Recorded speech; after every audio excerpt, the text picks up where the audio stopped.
جنوبی افریقہ اور پاکستان کے مابین پہلا ٹی20 میچ ختم ہو چکا ہے، جبکہ دوسرے ٹی20 میچ کے لیے پاکستان کرکٹ ٹیم کے پلینگ 11 میں ایک تبدیلی کی جانے کا امکان ہے۔ وہ تبدیلی کون سی ہوگی اور میچ کب ہوگا، آج کے زیر نظر ویڈیو میں آپ بھائیوں کو اسی بارے میں بتائیں گے۔ مگر مزید تفصیلات کی طرف بڑھنے سے پہلے اس ویڈیو کو لائک کریں اور کمنٹ سیکشن میں آپ بھائی اس اپڈیٹ کے متعلق اپنی رائے کا اظہار ضرور کریں۔ دوستو، جنوبی افریقہ اور پاکستان کے مابین اگر آپ بھائیوں نے کوئی بھی میچ لائیو دیکھنا ہے تو آپ بھائیوں کو ڈسکرپشن میں بہت ہی اعلیٰ قسم کی اپلیکیشن لنک مل جائے گی، آپ اس کی وجہ سے دیکھ سکتے ہو۔ اور اگر میچ کی بات کریں تو وہ گزشتہ کل پاکستانی وقت کے مطابق 5:30 بجے شروع ہوگا۔ دوستو، اگر پلینگ 11 کی بات کریں، مطلب کہ پہلے ٹی20 میچ میں پاکستان کرکٹ ٹیم کی پلینگ 11 ان کھلاڑیوں پر مشتمل تھی: محمد رضوان، بابر اعظم، فخر زمان، محمد حفیظ، حیدر علی، محمد نواز، فہیم اشرف، حسن علی، شہنشاہ افریدی، عثمان قادر اور حارث رؤوف۔ اس پلینگ 11 کو دیکھا جائے تو اس میں یقینی طور پر شرجیل خان ہمیں دوسرے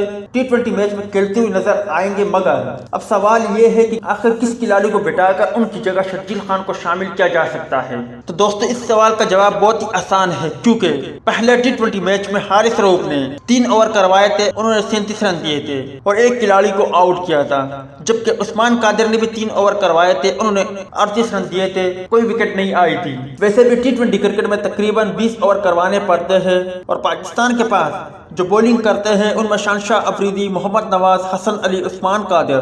حارث رؤوف، فہیم اشرف، جبکہ محمد حفیظ بھی بولنگ کرتے ہیں، تو یقینی طور پر عثمان قادر کو بٹھا کر ان کی جگہ دوسرے ٹی20 میچ میں شرجیل خان کو قومی پلینگ 11 میں شامل کیا جا سکتا ہے، یا پھر اس کے علاوہ حارث رؤوف کو آرام دے کر ان کی جگہ شرجیل خان کو قومی ٹیم میں شامل کیا جا سکتا ہے، کیونکہ یہ دو ہی آپشن ہمارے پاس موجود ہے، اس کے علاوہ کوئی آپشن نہیں تو ان کی جگہ شرجیل خان کو شامل کیا جا سکے۔ آپ بھائی کیا چاہتے ہو، مطلب کہ کس کھلاڑی کو بٹھا کر ان کی جگہ قومی پلینگ 11 میں شرجیل خان کو شامل کیا جائے؟ اس حوالے سے کمنٹ سیکشن آپ کے کمنٹس کا منتظر رہے گا۔